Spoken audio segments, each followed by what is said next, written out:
কুয়েতের এক ধনাঢ্য ব্যক্তি, যার খাটটাও ছিল স্বর্ণের, চেয়ারটাও স্বর্ণের,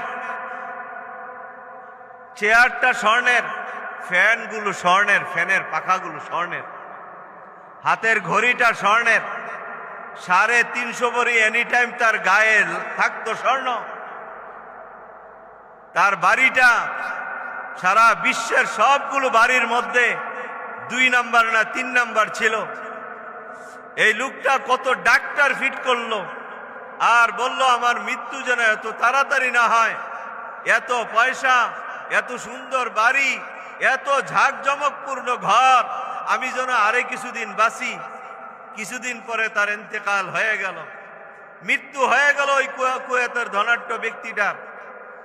আশ্চর্যের বিষয় হলো ওই দিন এক বাঙালি ঝাড়ুদার, তারও মৃত্যু হইল। তো বাঙালি ঝাড়ু দেয় ওই দেশে, সর্বনিম্ন কাজটা সে করে। এই দেশে আর তাকে আনার খরচ বহন করার তৌফিক তার গার্ডিয়ানের নাই, তাই লিখিত দিছে আপনারা মাটি দিয়ে ফেলেন। তো ভাগ্যক্রমে ওই কবরস্থানেই তার কবর খুঁড়া হইল, যেই কবরে ওই ধনাঢ্য ব্যক্তিটাকে মাটি দেওয়া হবে। কপাল, ওই ধনাঢ্য ব্যক্তির কবর আর ওই ঝাড়ুদার ব্যক্তির কবর দুটোটা একই সাথে পাশাপাশি করা হবে। কুয়েতের মানুষ সেদিন দেখেছিল কুয়েতের সবচেয়ে ধনাঢ্য ব্যক্তি যে স্বর্ণের খাটে ঘুমাইতো, স্বর্ণের গাড়িতে চলতো, এই ব্যক্তি আজকে এমন এক কবরে শুইতেছে যার কবরের পাশে একটা ঝাড়ুদারের কবর। বুঝাই দিল তোমার ইন্তেকালের পর তোমার এই সম্পদ কোনো কাজে লাগবে না।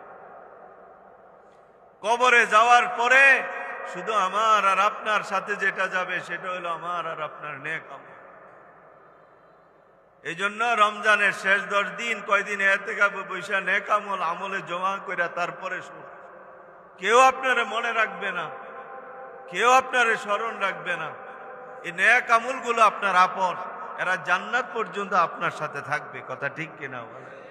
আমরা 11 মাস নফসের ধোকায় পড়ে থাকি, সব শয়তানের ধোকায় পড়ে থাকি। নফসে আম্মারা আমাদেরকে বিভিন্ন গুনার কাজে লিপ্ত করায়, শয়তান আমাদেরকে বিভিন্ন গুনার কাজে লিপ্ত করায়। এই গুনাহগুলি করতে করতে আমাদের কলব কালো হয়ে গেছে, আমাদের চোখ গুনায় ভরে গেছে, আমাদের কান গুনায় ভরে গেছে, হাত গুনায় ভরে গেছে, পা গুনায় ভরে গেছে, পুরা কলবটা গুনায় ভরে গেছে। এই